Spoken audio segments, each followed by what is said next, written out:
Alright, welcome back to our channel. Ito muli sa RP Max Vlogs. Mega love shoutout po sa ating lahat guys, mga kalingap. Isang mapagpalang araw po sa ating lahat. Naway nasa mabuting kalagayan po ang lahat guys sa mga panahong ito. Okay? So mega love shoutout din po sa ating ama ng kalingap, Kuya Val Santos Matubang, Kalingap Rob, Atid na Vlogs, at mga kasamahan po nating reactors and Kalingap partners. Ay mega love shoutout po sa inyo lahat guys. Habang nagdadrive ako guys, pinapakinggan ko po yung live ni Kuya Val. Actually, naumpisaan ko na sa bahay, tinuloy ko lang habang nagdadrive ako. At nagulat ako doon sa naging resulta. At yun, napagdesisyonan na ni Kuya Val.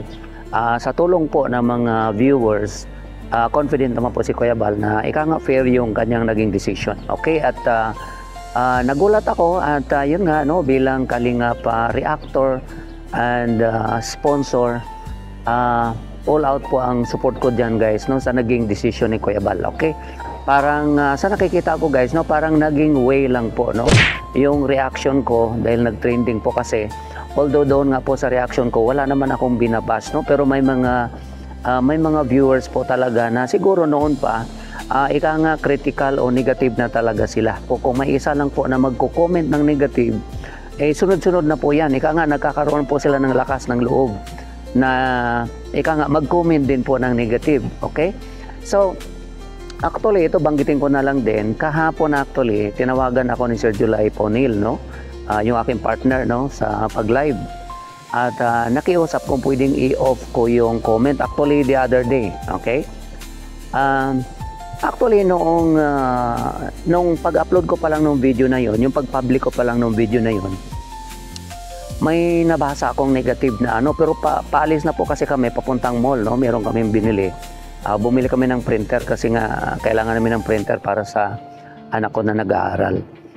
So sabi ko, ala, may negative comment. Sabi ko, wala naman akong bashing, pero sabi ko, mukhang i-off ko to.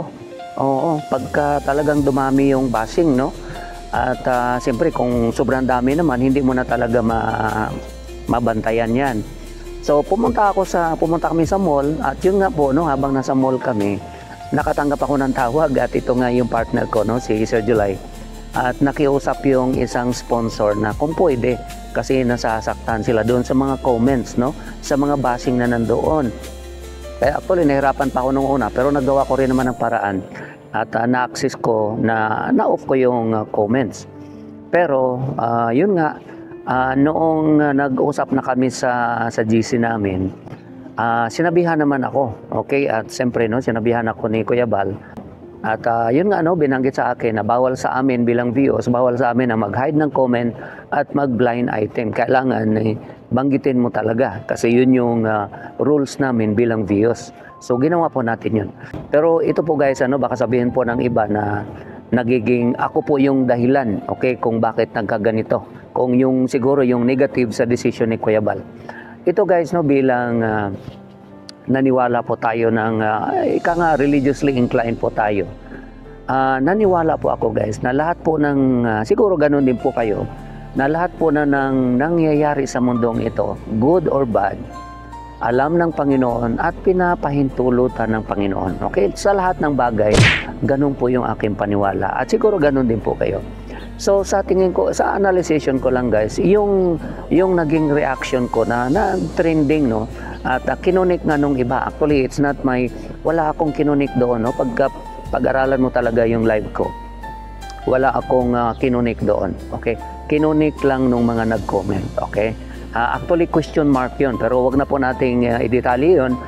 Yun nga po, sa tingin ko, sabi ko, baka naging way lang po, no, na yung aking reaction na yun nga po medyo nag-trending, naging way lang po siya na nagkaroon po ng ganitong pangyayari. Okay, siguro panahon na din po talaga na maghiwalay na ang community. Actually nung una pa nagdesisyon na po si Kuya Val niya na ihiwalay yung community po nila para nga maiwasan po yung gulo at hindi mo talaga maiwasan. Okay, at ito nga po actually series of ano na po yan bangayan noon pa may bangayan na talaga kasi nga siyempre, no, para kasi silang autonomous, no, kahit sabihin po natin kalingap sila, pero they have their own rules, no, in addition doon sa kalingap rules.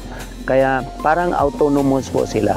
Kaya anding yung mga sets of reactors nila siyempre, may sarili silang friendship, may sarili silang grupo. So parang ano talaga, parang community na talaga. Kaya dito sa naging desisyon ni Kuya Bal, siguro ito na yung way talaga na maging mapayapa na ika nga. Kasi separate community na sila. Hindi na kami pwede mag-reaction sa kanila. Ganon din naman po sila, hindi na pwede mag-reaction sa amin. Okay? Yung naging reaction ko na yun ang parang naging pinagmulan ika nga ng discussion, no? At yung kasi marami pong nagre-rebut doon o marami pong nag-content na po sa akin at yun nga po, no, tapos na po yung issue na yun at yun nga po ang nabanggit ni Kuya Bal, natapos na po yun at wag na pong wag na po nilang i-topic. Okay? So, pero yun nga po ang sa tingin ko, ang paniwala ko dyan guys, naging way lang po ng Lord yun. Kung bakit nangyari yung mga ganito. Sabi ko nga po, I believe na lahat po nangyari sa buhay natin, good or bad, alam ng Panginoon at pinahintulutan ng Panginoon. At siguro for the good na din po sa kanilang community at even sa Kalingap, kasi yung focus po natin, kami ng mga reactors, mga supporters ng Kalingap at mga nag-sponsor din po sa Kalingap, yung focus po namin sa Kalingap community na talaga. Okay? Ganon din naman po sila, siguro yung mga sponsors nila, mga reactors nila, mga supporters nila, kung talagang doon sila, focus na din po sila doon. Pero ang mga viewers naman po kasi, ang viewers po kasi ano yun parang global, no? Umiikot lang po ang viewers. Siyempre, yung mga viewers talaga manonood sa Kalingap, manonood din po yan sa grupo nila, at sa mga ibang charity vloggers ay pinanonood din po ng mga viewers. Mayroon pong talagang normal po yun, given na po yun, na ang mga viewers, global po yan. Okay? Huwag po sanang isipin ng iba na humingi tayo ng saklulo at kaya po nangyari yung ganito. Okay? So, siyempre, no, bago po gumawa si Kuya Bal ng desisyon, pinag-aralan din po niya yan. Hindi po biro mga Kalingap, no, yung ganitong desisyon na ihiwalay mo po yung community. So, ito lang po guys ang aking komento at all out po ang aking support kung ano man po ang desisyon ni Kuya Bal at Kalingap Rab, no, tungkol po sa community nila. Dahil siyempre, tayo naman po ay supporter lang at reactor. Okay? So, kung ano po yung gusto nila, ay susunod po tayo. Okay? So, yun lang po guys, no, ang aking konting reaction at pasensya na po, no, kung meron man akong mga nasabi ka nga na hindi nyo po nagustuhan, ay pasensya na po. At maraming salamat doon sa mga nagtiwala at talagang sumusuporta po sa aking vlog. Nag-comments, nag-likes at nag-shares at lalong-lalo na po sa mga hindi nag-skip ng ads, yun po ay malaking tulong po talaga sa amin at sa mga tinutulungan po natin, no?